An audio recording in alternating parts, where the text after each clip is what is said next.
Hi, I'm Danny, executive producer at 343. And this year at E3, we're really excited to announce Halo Anniversary to the world.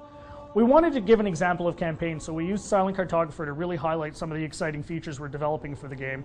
And now we want to share this with the rest of the world. So this is really your chance to get a behind-the-scenes peek at what we're doing with Halo Anniversary. Hope you enjoy.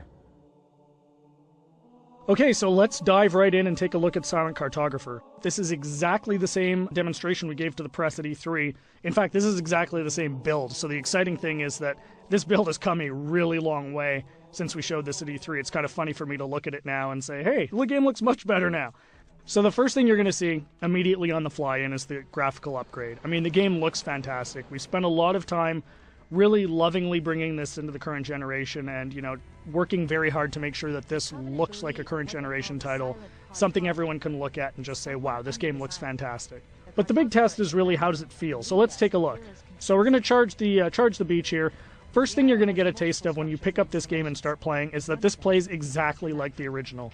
That was a core development principle for us, is this game needed to play exactly the way it did 10 years ago. I mean, this is the game that launched a generation of shooters, so we had to make sure that that feeling was identical to that experience that everybody remembered 10 years ago, because this is really a gift to the fans. This is a way to relive the experience of playing Halo 1 for the first time, so we really wanted to make sure it was identical.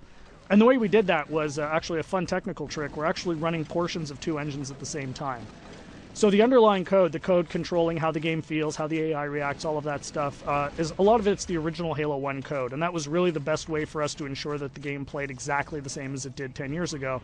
But on top of that, we've layered a new graphics engine that allows us to, you know, make the game look fantastic and look like a current generation title. So it's really a great mix of the two.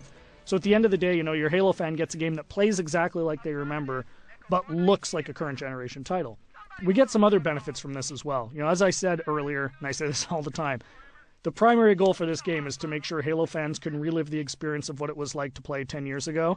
And one of the big tools we have in our box to do that is Classic Mode. So what's Classic Mode? At the touch of a button, you can swap back and see how the game looked 10 years ago. So here it is. This is, you know, Halo 1 10 years ago.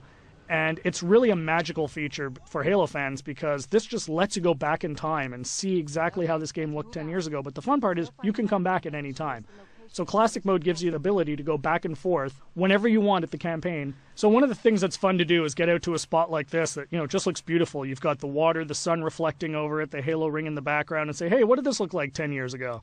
Touch a button, and there it is, right? I mean, it's really, really, really a lot of fun to go back and forth between the two modes. And this is something I personally get the most excited about. And I think, you know, the fans are really going to love it too. This was definitely a big win at E3.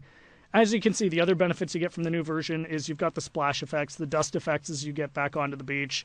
The game just looks great.